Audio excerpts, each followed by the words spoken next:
तो आप सभी को नमस्ते प्रणाम। मैं आपका अपना ठाकुर प्रखर सिंह और रात के 10 बज चुके हैं और कहानी का जो सिलसिला है बदस्तूर जारी है। कल मैंने जो कहानी सुनाई थी, कायदे से आप लोगों के लिए एक अजीब सी घटना कल देखी होगी आप लोगों ने।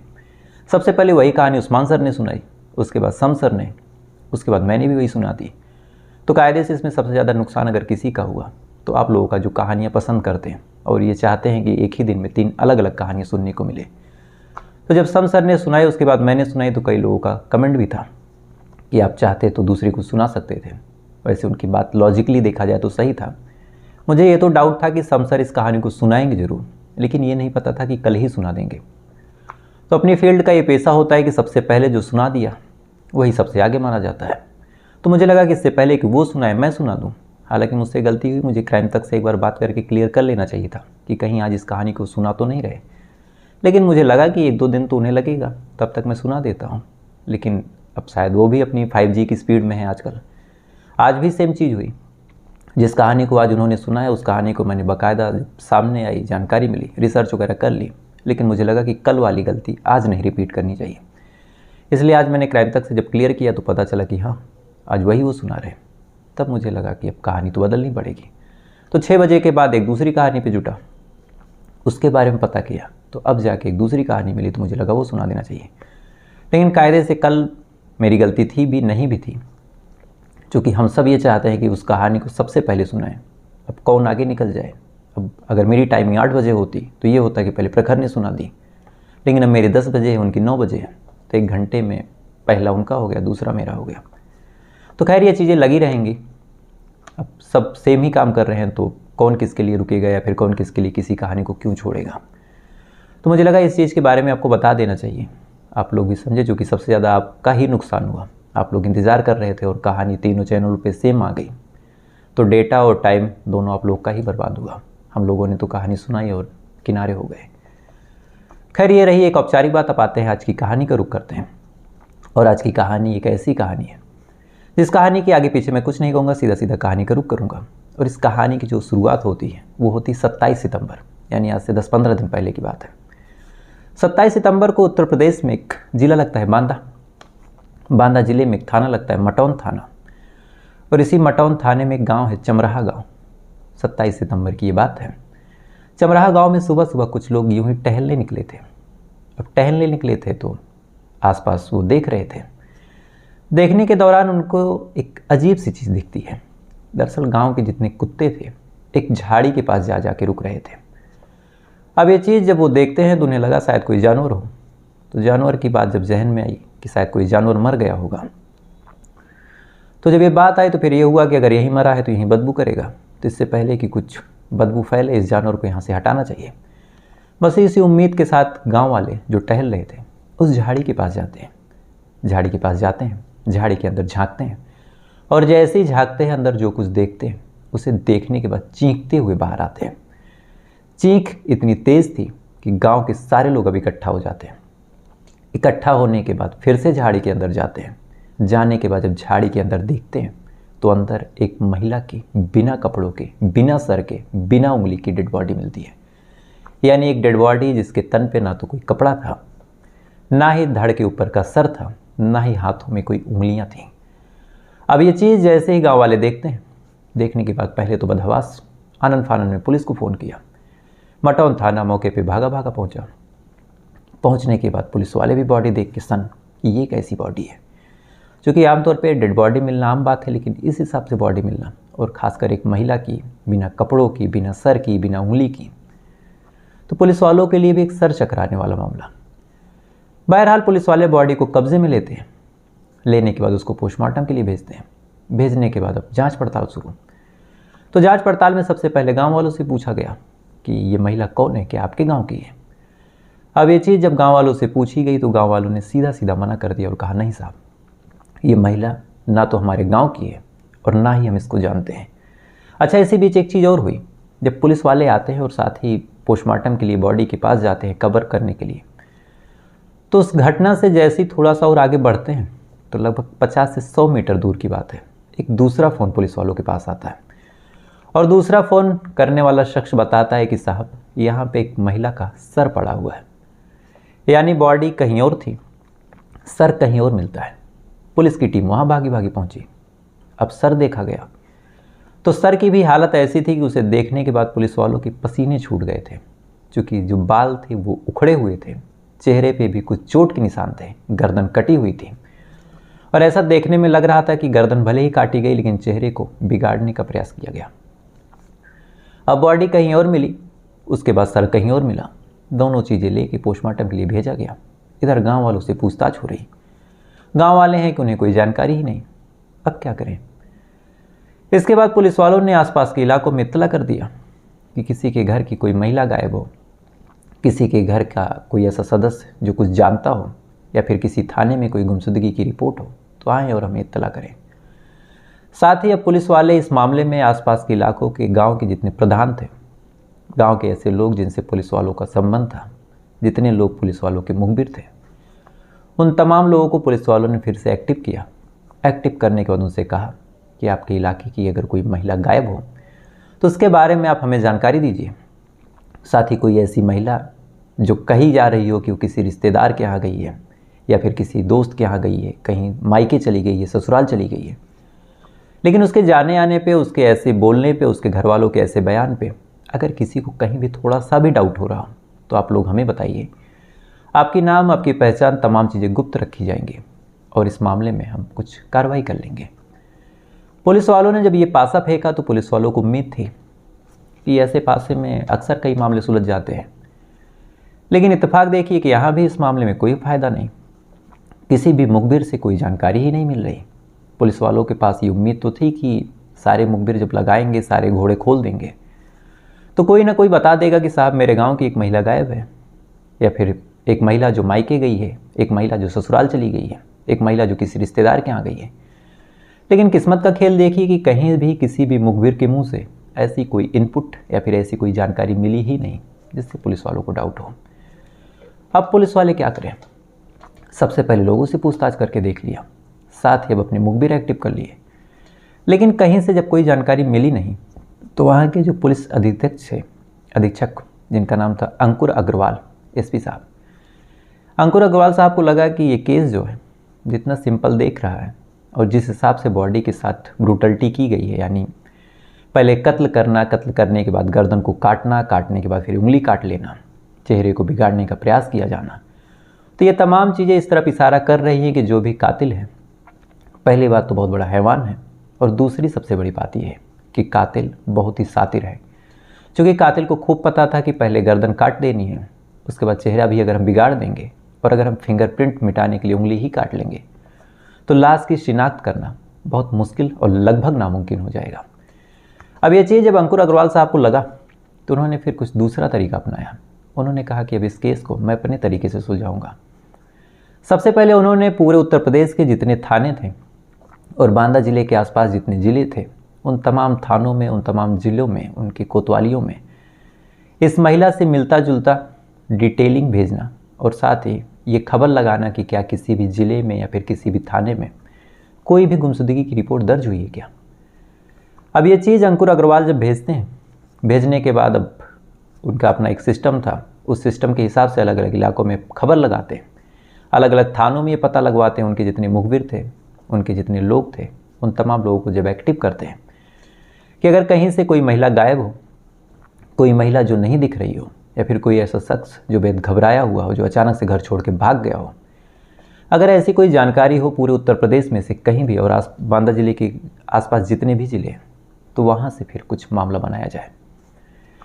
अंकुर अग्रवाल ने जब ये पासा फेंका तो इस उम्मीद के साथ कि अब आसपास के ज़िले से तो होगा कोई मामला, लेकिन किस्मत का खेल देखिए कि यहाँ से भी कुछ नहीं मिला। यानी ये महिला ना तो इस मटाउन थाना की रहने वाली थी, ना ही उसके आसपास के किसी थाने की रहने वाली थी, ना ही बांदा जिले के अगल बगल किसी ज़िले की रहने वाली थी। अब ये चीज़ जब पुलिस वाले जानते हैं तो पुलिस वाले थोड़ा सा हैरान होते हैं कि अगर बॉडी है, एक महिला का कत्ल हुआ है, तो कत्ल होने के बाद उस महिला के बारे में कोई तो जानने वाला होगा। और ऐसा तो है नहीं कि ये लाश आसमान से टपक पड़ी है, ये लाश कहीं से आई होगी, और आने के लिए ऐसा नहीं है कि कोई 2000 किलोमीटर दूर से होगा, आसपास की ही होगी, तो खबर क्यों नहीं लग रही। अब पुलिस वाले जब इस पहलू पे जांच पड़ताल करते रहते हैं, छानबीन करते रहते हैं, इसी दौरान एक और चीज़ जितनी जांच पड़ताल के बाद पुलिस वालों के जहन में आती है। दरअसल ये जो मटाउन थाना था, और ये जो चमराहा गांव था, ये गांव सरहद थी, और ऐसा भी नहीं था कि सरहद एक थाने और 2 थानों के बीच की, ऐसा भी नहीं था कि ये सरहद जो थी, जो चमराहा गांव था, 2 जिलों की सरहद थी। दरअसल ये 2 राज्यों की सरहद थी, एक उत्तर प्रदेश और दूसरा मध्य प्रदेश। और अब तक पुलिस वाले जो भी जांच पड़ताल कर रहे थे, जो भी छानबीन कर रहे थे, ये तमाम जांच पड़ताल, तमाम छानबीन इसी उत्तर प्रदेश में ही कर रहे थे। लेकिन जब पुलिस वालों ने इस एंगल पे सोचना शुरू किया कि अगर ये सरहद है तो क्या गारंटी थोड़ी ना है, पुलिस वालों की लिमिट होती है कि एक ब्लॉक में काम करना, एक थाने पे काम करना, एक ज़िले में काम करना, एक प्रदेश में काम करना। क्रिमिनल या फिर कातिल की कौन सी लिमिट? वो तो प्रयास यही करेगा कि पुलिस वालों को उलझाया जाए। तो कहीं ऐसा तो नहीं कि ये जो महिला है ये उत्तर प्रदेश की ना हो कि मध्य प्रदेश की हो।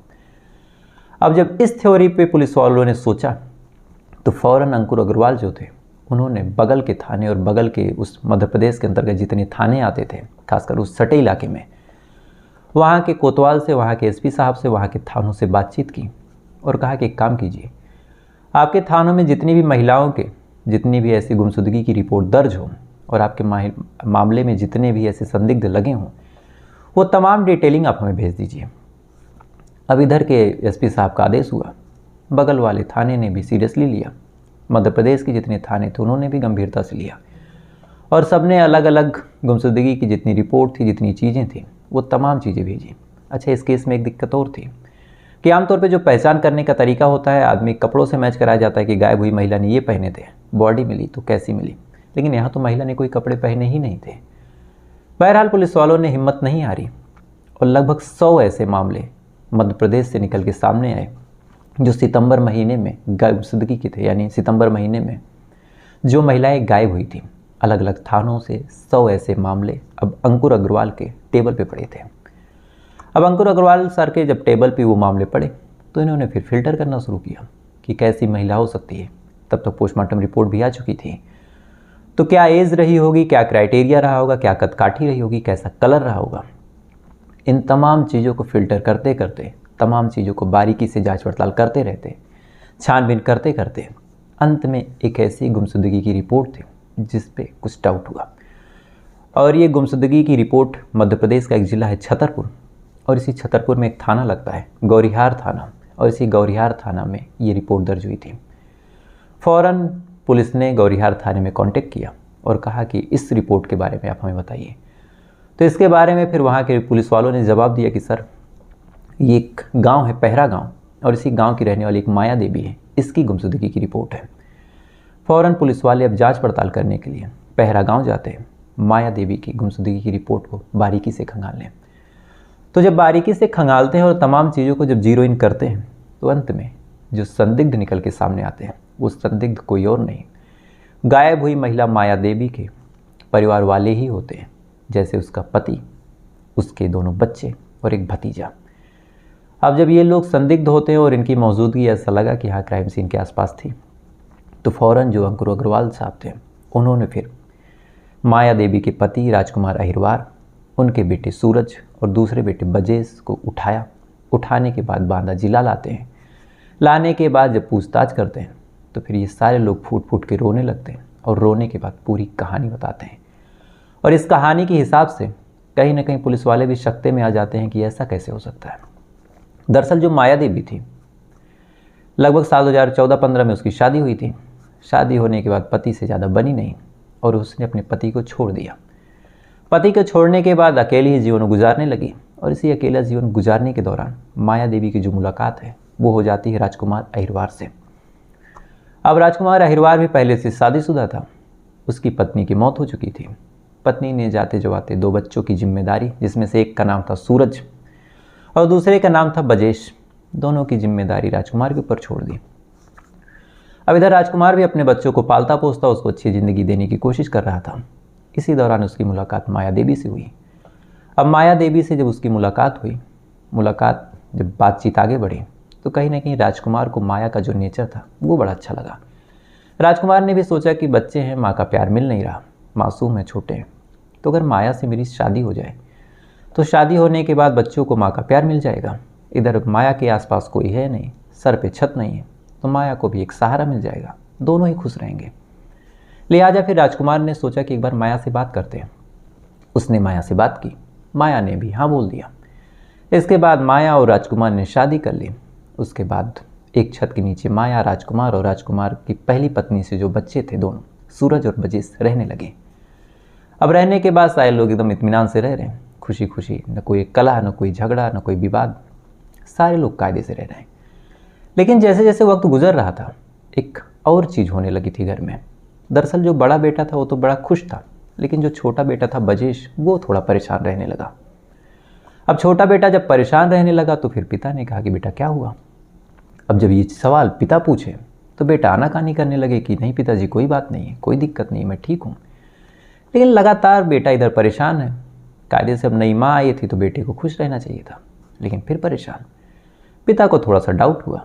डाउट होने के बाद उसने फिर पूछा, अपने बेटे को हिम्मत हौसला दिया, कहा कि जो भी है बताओ, कोई दिक्कत है, तुमको किसी ने कुछ कहा है, पैसे की दिक्कत है या फिर माँ ने कुछ कह दिया। तो ये तमाम चीज़ें जब बोला जाता है तो फिर जो पिता था जब ये तमाम चीज़ें बोलता है तो जो बजेश था अचानक से रोने लगता है और रोते हुए कहता है कि पापा, आपने जिससे शादी की है वो अच्छी औरत नहीं है। अब ये चीज़ जब पिता सुनता है तो कहता है कि बेटा ऐसा क्यों बोल रहे हो, क्या हुआ। तो फिर बजेश कहता है कि जो माँ आई हैं वो मेरे साथ गलत काम करना चाहती हैं, मेरे साथ कहती हैं कि तुम मेरे साथ फिजिकल रिलेशन बनाओ। मैंने माँ के रिश्ते का लिहाज रखा, मैंने मना किया, तो फिर मुझे वो धमकी दे रही हैं कि अगर तुम नहीं बनाओगे तो मैं अपने ऊपर रेप का चार्ज तुम्हारे ऊपर लगा दूंगी और सबको बता दूंगी कि तुमने मेरे साथ रेप करने की कोशिश की। अब ये चीज़ जब पिता सुनता है, यानी जो राजकुमार अहिरवार थे, तो सुनने के बाद एक तरह से उनको यकीन नहीं होता। उन्हें लगा कि ये लड़का बोल क्या रहा। एक तरफ माया के ऊपर भी भरोसा था, इधर बेटे के ऊपर भरोसा। अब पिता करे क्या, डाउट में है, माया से भी नहीं पूछ सकता था। तो फिर कुछ दिन इंतज़ार करता है और इंतज़ार करने के बाद अपने बीबी और अपने बच्चों पे नज़र रखने लगता है। अब जब नज़र रखने लगता है तो यहाँ तो इल्ज़ाम लगाया था बजेश ने, लेकिन एक दूसरी भी बात पता चली। दूसरी बात क्या थी कि जब राजकुमार अहिरवार और बजेश घर पे नहीं होते तो जो बड़ा बेटा था जिसका नाम था सूरज, उम्र लगभग 22 साल, उसका और माया का संबंध होने लगा।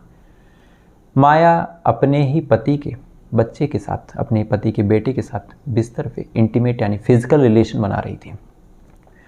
अब ये चीज़ जैसे ही पिता देखता है तब उसके पैरों तले ज़मीन खिसक जाती है और उसे यकीन हो गया कि अगर इसने मेरे एक बेटे के साथ ऐसा कुछ किया तो जाहिर सी बात है ये दूसरे बेटे को भी कह रही होगी। इसके बाद पिता इग्नोर करके वहाँ से जाता है। अपने दोनों बच्चों को, जिसमें से एक सूरज दूसरा बजेश, दोनों को बुलाता है। सूरज को भी समझाता है और कहता है कि ये चीज़ें सही नहीं है। इधर जब सूरज को समझाता है तो सूरज को भी समझ में आता है कि ये चीज़ गलत है।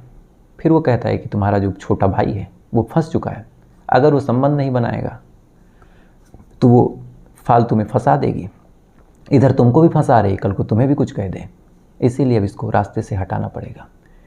क्योंकि समझाने का या फिर कुछ करने का कोई मतलब नहीं है। अब ये चीज़ जब पिता बोलता है तो मन में गुस्सा भी था, बच्चे भी दोनों समझ जाते हैं, साथ ही एक भतीजा था वो भी शामिल हो जाता है। अब टोटल 4 लोग इस प्लान का हिस्सा थे। अब बचा था तो कत्ल को अमली जामा पहनाने का। सबसे पहले प्लान बना। प्लान बनने के तहत अब पूरा परिवार शामिल था तो कोई दिक्कत नहीं थी। तो इन्होंने एक पिकअप का इंतज़ाम किया। उसके बाद उस पिकअप पे जो माया देवी थी उसको ये सारे लोग बैठाते और कहते हैं कि चलो घूमने निकलते हैं। इसके बाद ये लोग घूमने निकलते हैं। एक सुनसान जगह देख के माया देवी को उतारते हैं और गला दबा के माया देवी का कत्ल कर देते हैं। अब कत्ल करने के बाद बचना कैसे, इसका प्लान इन्होंने पहले ही कर लिया था। तो अब ये लाश को लेके निकलते हैं। निकलने के बाद पहले मध्य प्रदेश की जो सरहद है उसको पार करते हैं। सरहद पार करने के बाद ये पहुंचते हैं बांदा ज़िले में। बांदा ज़िले में जो पहरा गांव था वहीं पे सुनसान जगह देखते हैं। देखने के बाद माया देवी को लिटा देते हैं। उसके बाद फिर कुल्हाड़ी निकालते हैं और कुल्हाड़ी निकालने के बाद उसकी गर्दन को काट देते हैं। गर्दन को काटने के बाद फिर मन में एक डर था कि कहीं ऐसा तो नहीं कि फिंगरप्रिंट से कोई राज खुल जाए, इसलिए उन्होंने फिर उसकी उंगलियां भी काट दी। फिर ये हुआ कि अगर हम गुमशुदगी की रिपोर्ट नहीं लिखाएंगे तो वहाँ से भी फंस जाएंगे, हमें लिखानी भी पड़ेगी, और लिखाएंगे तो पुलिस वाले आसपास के इलाकों में पता करेंगे। तो फिर ऐसा करते हैं कि बॉडी की पहचान भी ना हो। इसके लिए फिर उन्होंने लाश से जितने कपड़े थे वो तमाम कपड़े भी अलग कर दिए। इसके बाद फिर गर्दन को काट के वहाँ से लेके निकलते हैं। लेकिन फिर इन्हें लगा कि गर्दन को लेके जाएँ कहाँ, कहीं दूसरी जगह फेंकेंगे तो मामला फंस जाएगा, इसलिए चेहरे को ख़राब करते हैं और सर को भी यहीं फेंक देते हैं। जब चेहरा भी नहीं, बॉडी पे कोई कपड़ा नहीं, ना कोई डॉक्यूमेंट, ना फिंगरप्रिंट, तो फिर कोई दिक्कत नहीं होगी। उंगलियां इन्होंने कहीं और फेंक दी, साथ ही जो चेहरा था उसको कहीं और फेंक दिया। उसके बाद वहाँ से इत्मीनान से अपने घर पे आते हैं। आने के बाद फिर पुलिस स्टेशन जाते हैं और गुमशुदगी की रिपोर्ट दर्ज करवा देते हैं। अब ये तमाम चीज़ जब पुलिस वाले सुनते हैं, ये तमाम बयान जो राजकुमार, जो सूरज, जो ब्रजेश और चौथा जो शख्स था वो दे रहा था, तो सुनने के बाद पुलिस वालों को भी अपने कानों पर यकीन नहीं हो रहा था कि एक महिला इस कदर जिस्मानी भूख की प्यासी कैसे हो सकती है कि एक शख्स से उसकी शादी हुई है, उसके बड़े बेटे से वो संबंध बना रही है, दूसरे बेटे से वो ज़बरदस्ती कर रही है, साथ ही इस कदर पागल है कि कह रही कि अगर तुम नहीं करोगे तो मैं तुम्हारे पर रेप का, अटेम्प्ट टू रेप का चार्ज लगवा दूंगी। अब ये तमाम चीज़ पुलिस वाले सुनते हैं। सुनने के बाद फ़िलहाल अभी इन तमाम लोगों को कोर्ट ने जेल भेजा है, जांच पड़ताल होगी, मुकदमा चलेगा, फिर जो होगा होगा होना।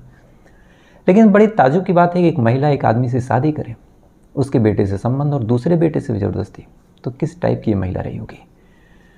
खैर, ये थी पूरी कहानी। अब आपसे कल फिर मुलाकात हुई किसी दूसरी कहानी के साथ। तब तक अच्छे रहिएगा, खुश रहिएगा, अपना ख्याल रखिएगा, अपने देश का ख्याल रखिएगा। जय हिंद, वंदे मातरम।